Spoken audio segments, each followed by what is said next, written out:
Die Urlaubsinsel Teneriffa ist ja für viele das Reiseziel Nummer 1, wenn es um einen entspannten Urlaub geht. Ist ja auch verständlich. Sonne, Strand und Meer sowie wunderschöne Wandergebiete und unzählige Freizeitangebote wie Surfen oder Tauchen locken jedes Jahr Millionen von Urlaubern nach Teneriffa. Auch die kulturell geprägten Städte beeindrucken die Besucher immer wieder und sind ein richtiger Urlaubermagnet. Eigentlich könnte man sagen, ein Paradies auf Erden für jeden Urlauber. Aber ein Paradies ist es leider nicht für alle. Wenn wir einmal außerhalb der Touristengebiete hinschauen, zeigt sich uns ein ganz anderes Bild der Insel. Unzählige Hunde und Katzen leiden täglich fast in jeder Ecke der Insel. Sie werden auf menschenverachtende Art und Weise gehalten, ausgesetzt und dem Tod überlassen oder direkt getötet.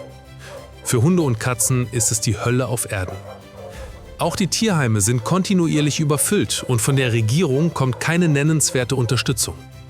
Ein weiterer Akt der Grausamkeit ist die jährliche Jagdsaison. Ein regelrechter Spießrutenlauf für alle Hundefreunde.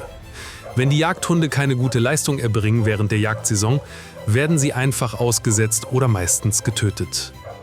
Konsequenzen gibt es selten für die Verantwortlichen, weil das neue Tierschutzgesetz die Jagd- und Arbeitshunde von allen schützenden Klauseln ausschließt.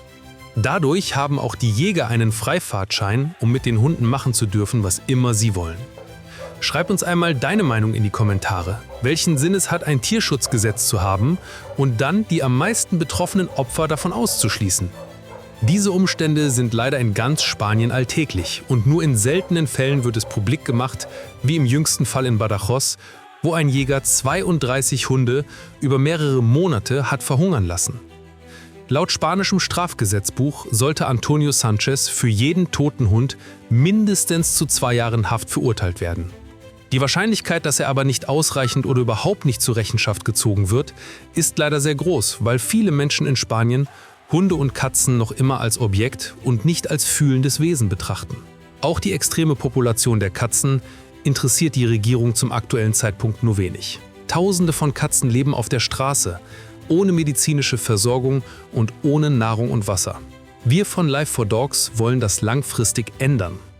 Das Ziel ist, ein Rettungszentrum zu realisieren in Kombination mit einem Tierrettungsdienst und einer integrierten Hundeschule sowie einer Auffangstation und einem Reha-Bereich. Dadurch wollen wir eine schnelle Hilfe mit anschließender Unterbringung gewährleisten. Die Hunde sollen am Anschluss, also nach den maximal gesetzlich vorgeschriebenen 21 Tagen, in kooperierende Tierheime übergeben oder über diese Tierheime direkt vermittelt werden. Kontinuierliches Personal vor Ort und der integrierte Hundepark soll allen Besuchern des Zentrums zugänglich sein, um einen stabilen Mittelpunkt für Hundehalter zu schaffen und die Hunde zu fördern. Die Härtefälle unter den Hunden, die unvermittelbar sind, wie zum Beispiel Listenhunde oder Hunde, die eine medizinisch intensive Betreuung benötigen, sollen in unserem Lebenshof einen Platz bekommen.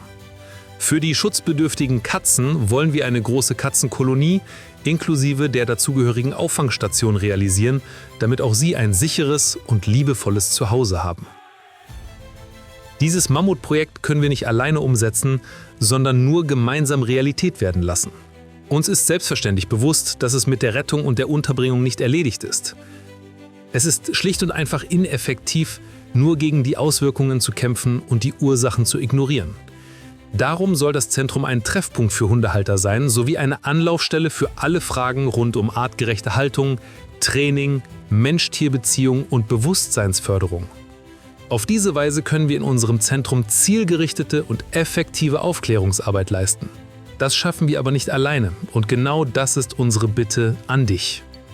Bitte hilf uns, damit wir den Hunden und Katzen in unserem Zentrum helfen können. Wenn du uns unterstützen möchtest, kannst du das auf unterschiedliche Weise tun. Einmal findest du in der Videobeschreibung einen Link zu unserer Webseite mit weiterführenden Informationen zum gesamten Projekt und vieles mehr zu unserem Verein. Oder wenn du direkt eine Spende machen möchtest, findest du auch dazu einen Spendenlink von GoFundMe in der Beschreibung. Es zählt wirklich jeder Euro und du kannst jetzt entscheiden, ob du ein Teil dieser Veränderung sein willst. Und im besten Fall kannst du uns bereits bei deinem nächsten Teneriffa-Urlaub besuchen. Und wenn du uns noch einen Daumen nach oben da lässt und dieses Video mit Freunden und der Familie teilst, dann bist du echt eine coole Socke.